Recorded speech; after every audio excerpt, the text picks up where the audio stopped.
Silver. There'll be some forward-looking statements here. You can read them at your own leisure. Vizsla's vision is to become the world's largest and most profitable single-asset primary producer through exploration and development of the Panuco district in Mexico.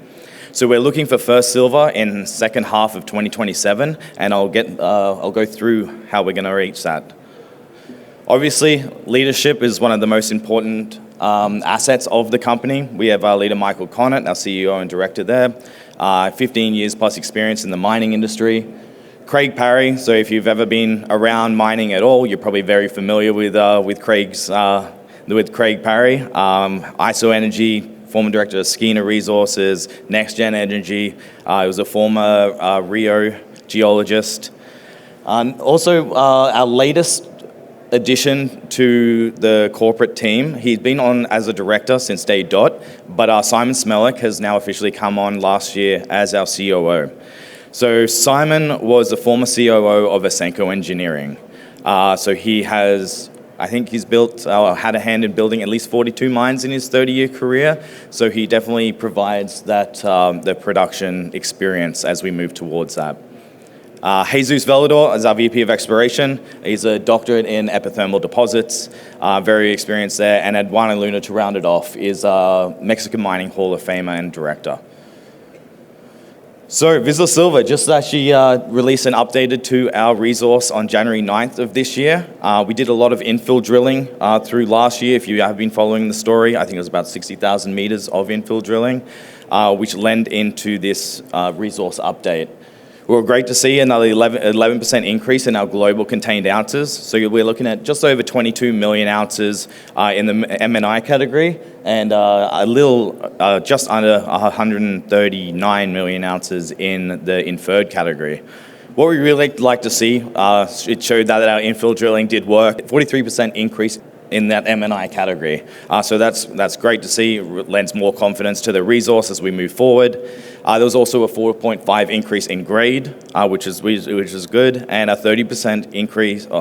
We never had measured before, so it was the first time that we actually had measured in this category. So we saw 30% of the indicated resource in our previous MRE being converted into that measured category. So Vizsla Silver is a Tier 1 silver development company with advanced development and fast track to production. So we're looking for production second half of 2027 here. We're going to be releasing a feasibility study in the second half of this year. We're well funded with over $92 million in US dollars in cash, in the money options, and we have zero debt at the moment. We also have the exploration upside. Our resource is only sitting on 10% of our known vein strike. I think only 30% of our known vein strike in the district has actually been drill tested as well. So there's absolutely significant upside. Only 67% of the property has actually been mapped. We will be conducting as well a district-wide geophysics survey this year. Also, ESG is very, very, very important to us. Obviously, investing locally in community is a very high priority for us. So to get into the project, we're 100% owned district scale. We've tripled our land package as of last year with the purchase of La Garra and San Enrique. We're in a great location with fantastic infrastructure, roads running straight through the project. It says 375,000 meters. That's actually not true. We've done 385,000 meters of drilling since inception without having to construct a single road, which is truly amazing. So we are advancing towards production. We have a fully funded, we're doing 10,000 bulk sample test mine that has been in development since December. And we're targeting, as I said earlier, H2 2027 as first silver. So we have, as I mentioned, infrastructure earlier, it's unrivaled. So there's two highways that bisect the property, and through that there's high tension power lines that actually run parallel as well. There's great international infrastructure in Mazatlan, there's an international airport, so when we do our site visits, bring analysts and investors down, we land in the airport, you turn left on the highway, you're 45 minutes and you're at the beach in the city of Mazatlan, you turn right on the highway, in 45 minutes you're actually at the project. So as I said, great access to power and water with the high tension power lines running parallel to those highways, and great local services. The local community is absolutely fantastic. There are 5 ejido that cover our district, and we have 30-year operating agreements with all 5 ejido. They have been mining this area since the conquistadors, so there's a strong history of mining and mining people in these towns. In July of last year, we released our PEA. So as you can see on the board, there's a little over $1.1 billion NPV with an IRR of 86%.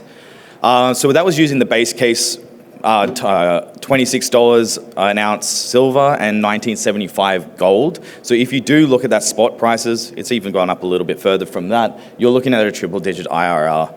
But what we like to see as well is overnight metal prices could halve, and this mine would still be profitable, or this project would still be profitable.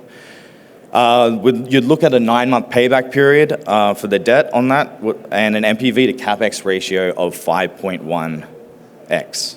As you can see in this one, it's incredible low initial capital and high grade compared to the NPV of that $1.1 billion. So here's further a little bit more on the PEA. We're looking at very conventional mining, very conventional processing. It's all going to be underground, so long hole, drift and fill mining methods. Initially, we're looking at a 3,300 tonne per day facility and ramping that up into year 4 with a 4,000 tonne per day facility. As I said, whole ore leach, it's all underground mining to produce doré, and a $224 million CapEx. So it's not US. So it's not too often that you see a CapEx that is less than someone's market cap. And here, as we were talking earlier, with the 9-month payback period, it's very, very serviceable by debt. And we'd have a look at the all-in sustaining costs as well, is at sub $10 US there. So yeah, Panuco is an absolute standout in the silver space. If we went into production today, that first couple of years of mine life, we would be the 4th largest producer in the world.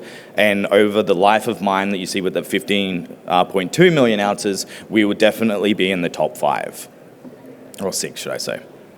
And with a very low all-in sustaining cost. This is 48% less than the peer average there.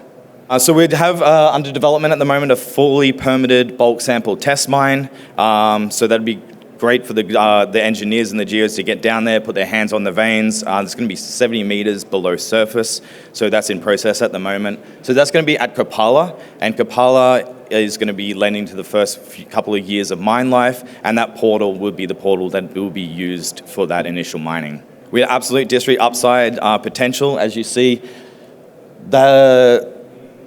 The resource that we have at the moment is only sitting on 10% of our known vein strike in the area, so there's tremendous ability for expansion. Not just, we have Kapala and Luisa that remain open, Napoleon also remains open there as well, but also to the east. There is amazing exploration potential over there as we hunt for Project 2. These are the recent acquisitions from Vizsla Silver, Lagara and San Enrique to the north and to the south there.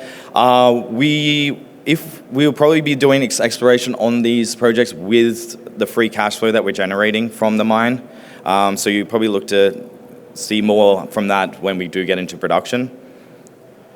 And we have significant re-rate potential. As everyone knows here, the silver producers get a premium. So we're looking at 175% increase from developers to producers, and so that's why we're very much pushing this forward into production as quickly as we possibly can. So some key catalysts over the next 12 months. I know I'm running out of time here. We have the bulk sample test mine that's underway. We're doing optimized met testing, feasibility study coming out in summer of this year, while with the ongoing discovery potential in the east and the fast-track production. And I'll leave you with the development timeline because I know that's what everyone's interested in. As you can see here, we have permitting underway, feasibility study coming, then the construction decision, and then first silver in H2 of 2027. So thank you everyone for your time.